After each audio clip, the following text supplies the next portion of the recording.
Hi everyone and welcome back to Homehead Chef. I'm Chef Tony and today I'm going to be showing you how I like to make beet pickled eggs.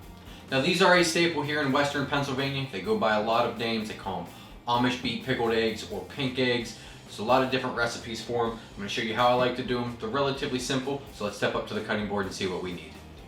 To get started on this recipe, we're going to need 2 fresh beets. We're going to need a dozen eggs. We're going to get these eggs on to a boil.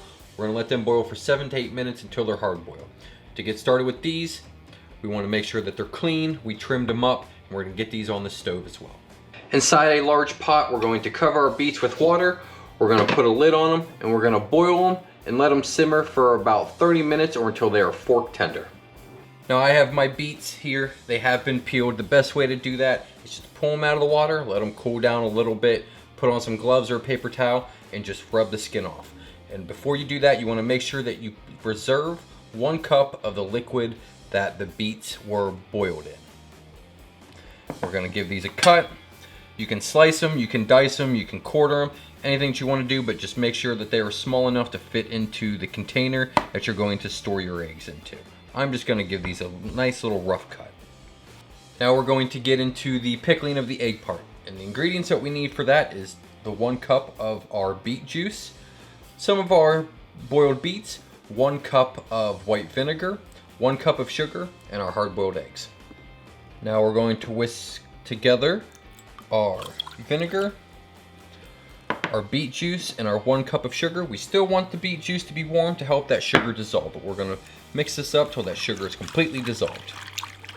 Now in a large jar or a plastic container that you don't care about, we're going to put our eggs. The reason why I said that you don't care about is because the pickling solution from this is going to stain the plastic horribly.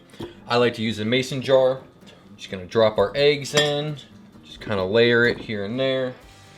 Throw in some of our beets, more of our eggs. We're just going to put all this into the jar.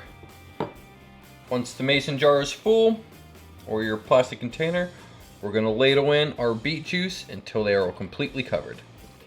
Now here comes the hard part. We're going to put the lid on these. We're going to set them in the fridge for about 3 to 4 days and let that pickling solution really get deep inside those eggs.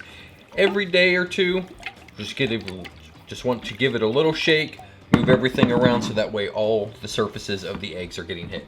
So let's store this in the fridge and I'll see you guys in about 3 days. The eggs have been sitting in the brine for 3 days. Let's check these out. Let me pull one out. You can definitely smell it. It smells like beets. You can smell the vinegar and the eggs. Let's cut this open. See how far that brine has penetrated in through the egg. Moment of truth. Just about perfect. They could probably go for another day, but we're just about right at the edge of the yolk. And that's how I like to see my beet pickled eggs. All right, let's get a taste.